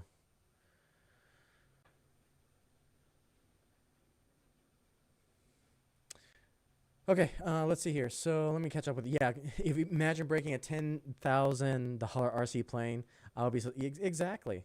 Like, you can have a whole railway for that much. So you're watching a YouTube video one night, Ben's trains came to your feed, so you watched it, and watched another video, and then next thing you know, I'm cleaning out my dining room table to make into a layout. What a wonderful freaking story, man. Great story. And then into your living room and expanding it. Awesome. So he has 3 segments of breaking news on one live stream. I think that's works a thumbs up for everyone. I appreciate it. Appreciate it. Yep, sit back and relax. So you use ChatGPT to help you build and connect the Keep Alives to the Walther's light board. Good God, I didn't realize that. I'm always in the 1% club when it comes to AI, but I love AI. I understand the social implications. I understand, you know, the humanitarian aspect behind it.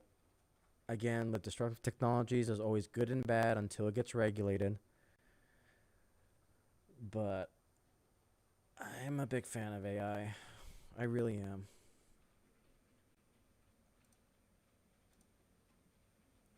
But yeah, definitely welcome to the hobby. And again, I appreciate spending, really everyone, I appreciate all you guys spending your hard-earned time here on the channel.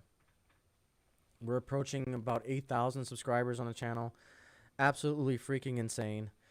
But yeah, there's plenty to do in this hobby, and where I can't cover, there's another channel that covers it. I typically cover HO scale. I am expanding the HO lineup. I used to collect nothing but Union Pacific, but I am going to branch out. I have some ideas in the future. And I don't know how much I want to say, because I think I want to keep it a surprise.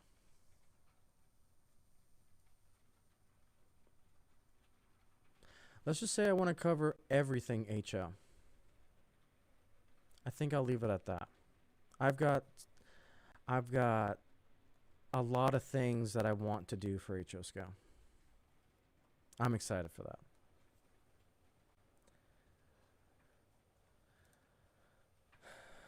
Let's see, electronics. So you were hesitant too, but embraced it for tech help. I use it for freaking everything. I feel like we need to go further into LCC. So the entry-level learning curve for LCC is a bit steep, and for what I want to do for the CTC, LCC will not necessarily work for me. I've debated back and forth if I wanted to go into LCC. Um, I think Heathstream has proved me that I don't want to go into LCC. That I'll be going probably in a different direction. Now here is a hot take. Now here's an incredibly hot take for me. I'm looking into ECOS. I'm looking at the Loc Sound or the ESU command station because I've gone into several rabbit holes now where this journey actually started with the Merklin system, with the Merklin Command Station 3, and seeing what the Merklin Command Station 3 does is leaps and bounds advanced than Digitrax. And then I was looking at the ECOS system, and it's very similar to what the Merklin Command Station 3 does. And so we'll see where that's going to go. I'm still going to stay committed to Digitrax, but let's just say if this is a multiple choice answer, it's all the above. And that's all I'm going to say. I've got some great plans for the future. I've got some ideas. And I'll leave it at that. I'm excited. So electronics are pretty awesome, but fine. The learning curve pretty steep. Yep, I agree. It's been fun. I don't like to spend the money, but I have no issues now. You're in a great hobby, though. You're in a great hobby. So I think there's... prefer Steam. That's because of the moving parts. Yeah, fair enough. Yep.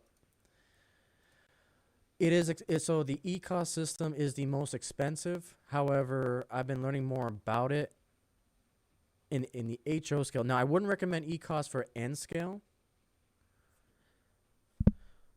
So the Roku Z21, the system, I want to look into it. I'm looking into everything. Let's just put it that way. Because okay. Yeah, I think we'll talk about this on we'll talk about this probably on next stream. Kind of the future where I'm going to start taking things. So what I'm talking about is my last modular system. A homebrew modular system that I am currently developing. That'll be kind of a test bed for everything. And I'll leave it at that. I still got some kinks to work out, but I'm excited for it. Let's see. ESU is really... So yeah, if you guys are interested in the ESU Loc Sound, there's a YouTube channel. It's HO Evanston Subdivision in HO scale. He's doing... he switched from Digitrax to ESU. And ESU actually has a lot of benefits that I didn't even realize. Okay, so everyone in chat, thank you for the lovely evening, but you have to go work up tomorrow. Yep. Yeah, we're almost done here as well. Yeah, Rayron DCC, yeah. So yeah, long story short, what I want to do, I want to get all the systems. And then I'm going to have a layout that allows me to run on any system, including DC. I have all the wiring figured out. I have what I want to do for this new modular system that I want to start experimenting with. And I'm going to get into Merklin as well. So I've been doing a lot of research into what Merklin 3 Rail has to offer. I've been talking to Anthony Dodge on a few questions that I had. But I kind of really want to expand the HO lineup. And the reason why I'm doing this too is because it's about the lore. It's about the Frostline Pacific Railway. My timeline, my story is that we've got an ice age. And the Frostline Pacific Railway was created in a time where they had to incorporate a lot of class ones. This was, again, if you watch my mini series, 6-part series, it kind of goes into this. But it's basically a rainbow era of locomotives. And the FPR would also ask help to international countries as well to get locomotives. So that's where the Maryland aspect of it is coming in as well.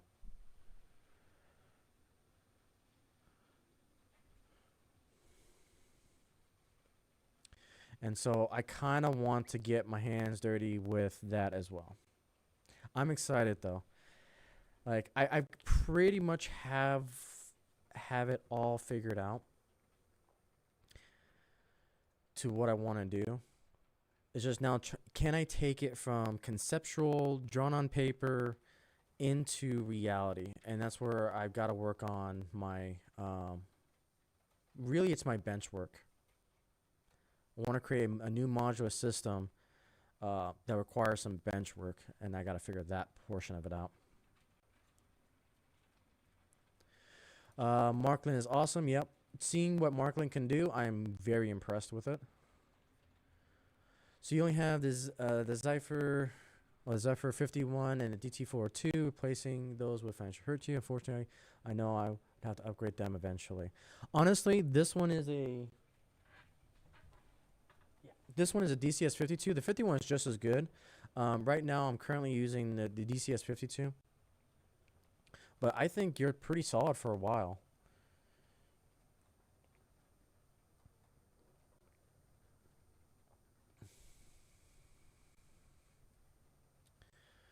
So that's the other aspect of it, is that I want to get into 00 as well. And in order to do that, I got to have a code 100 layout, which has always been, I love this layout, don't get me wrong. It's gotten us through a lot of awesome escapism, but it also is limited. I can't, technically I can run DC if I use address 00 on a Digitrax, but again, there's a lot of caveats to that, which is why I typically don't do it. But this new concept that I'm developing will allow me to run 00, will allow me to run 3-rail AC, will allow me to run DC, and allow me to run DCC. And not just DCC, but allow me to switch which command station I want to use. So there's actually a lot coming up. I do not want to be limited anymore. So I'm excited for that. Absolutely stoked. But more to come on that. I'll probably have a video series on that relatively soon.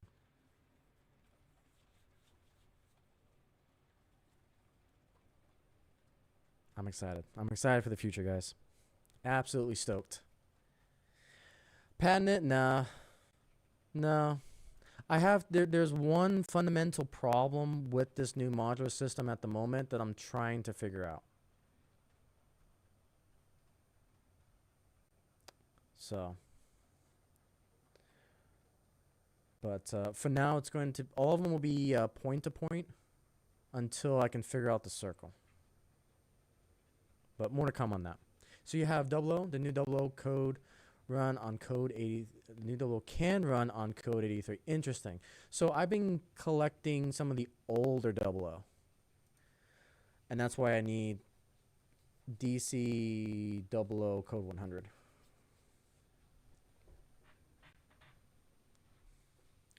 And the reason why I want to do this too is that I can do a lot of testing. Like if I get a brand new locomotive, I can show you guys, hey, here's a locomotive running on Digitrax. Here's a locomotive running, same locomotive running on ESU. Here's a new locomotive running on, Roco Z1. And so I can show you guys, hey, this locomotive runs perfectly on all of these command stations. And I think that's something that nobody else has done on YouTube, and that's something that I want to do as well.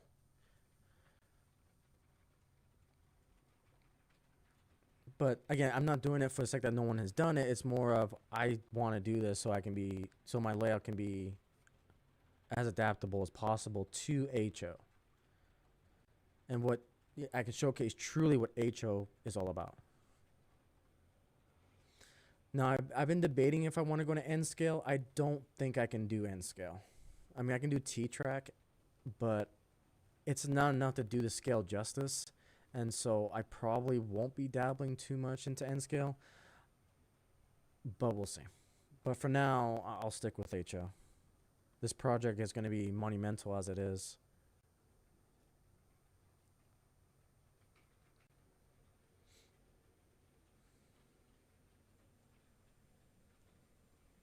But first, we'll work on getting a new microphone. I think that's the first order of business. So, all right, guys. Well, we'll go ahead and do one last lap on the big boy here. And then I think we will go ahead and call it a stream. But yeah, a lot of cool things coming for the channel. Really cannot wait. Is that a cow or buffalo? It is a cow. Bree decided to put some passengers on the locomotive. So we have a cow on a tender. We have a cow on the power car. And we literally have a straggler on top of the dome car. Yeah, and see, and that's the interesting too, Jeff, is that with this new, I don't like particularly doing the typical review of a product. I just want to showcase the product. If you get what I'm saying, it's complicated. I literally just want to open up the box, put it on the track, say, hey, this is how it works on Digitrax, this is how it works on ESU, this is how it works on, X, Y, and Z. And then I can really emphasize, all of this system can be removed if you just buy a Blunomi decoder. Because a Blunomi decoder, you don't need any of the command stations whatsoever. I mean, you can put a Blunomi engine on a DC. So Cowcatcher works, yeah. So it really would emphasize the point of just how powerful Blunomi really is. All right. Let's go ahead and slow the big boy down.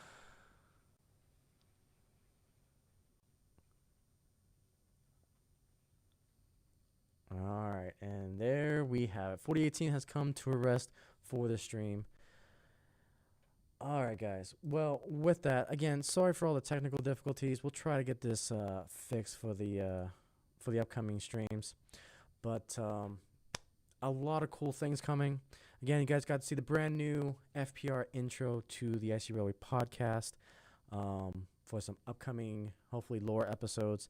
I've been a little bit behind on getting those out, but again, I want to take my time with those. They're my, my big projects for the channel. So. But with the guys, thank you so much for hanging out. Again, I'll see you guys if you're going to go to the Samurai Train Show on Saturday. And with the guys, thank you so much for watching. And I'll see you guys on the next stream. Take it easy, y'all.